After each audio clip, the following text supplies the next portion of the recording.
ব্যয়বহুল হওয়ার কারণে বেসরকারি হাসপাতাল থেকে চিকিৎসা নেওয়াটাও শিক্ষার্থীদের জন্য এক প্রকার অসম্ভব হয়ে ওঠে।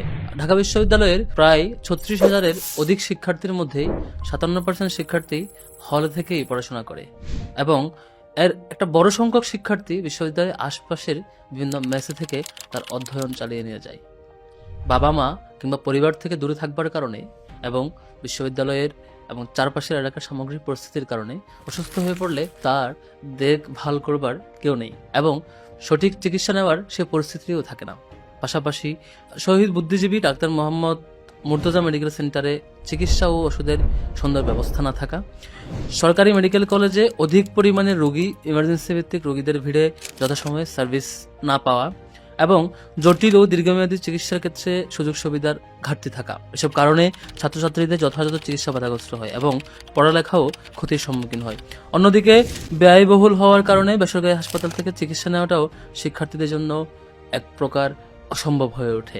ঢাকা বিশ্ববিদ্যালয়ের শিক্ষার্থীদের চিকিৎসা সেবা সহজলভ্য করা এবং এর মান নিয়ে আমরা নানা কথা বললেও সঠিক উদ্যোগটুকু আমরা নিতে পারিনি।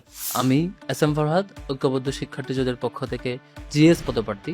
আমাদের দিক থেকে শিক্ষার্থীদের প্রতি প্রাইভেট মেডিকেল কলেজগুলোর সেবা সহজলভ্য করে পৌঁছে দেওয়ার জন্য আমরা উদ্যোগ নিয়েছি।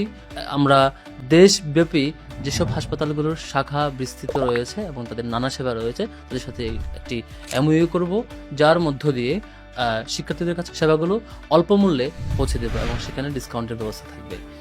ঢাকা বিশ্ববিদ্যালয়ের একজন শিক্ষার্থী বাংলাদেশের যে কোনো প্রান্ত থেকে সেই হাসপাতালগুলোর যেখানে যে শাখা রয়েছে সেখানে সেই সেবাটুকু পাবেন। আমরা বেশ কটি প্রতিষ্ঠানের সাথে প্রাথমিকভাবে কথা বলেছি এবং তারাও সম্মতি দিয়েছেন।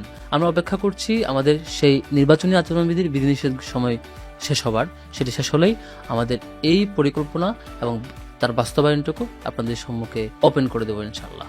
আমরা সুন্দর যে ক্যাম্পাস বিনির্মাণের স্বপ্নে আমরা এই যাত্রায় নেমেছি, এই যাত্রায় আমরা থামবো না।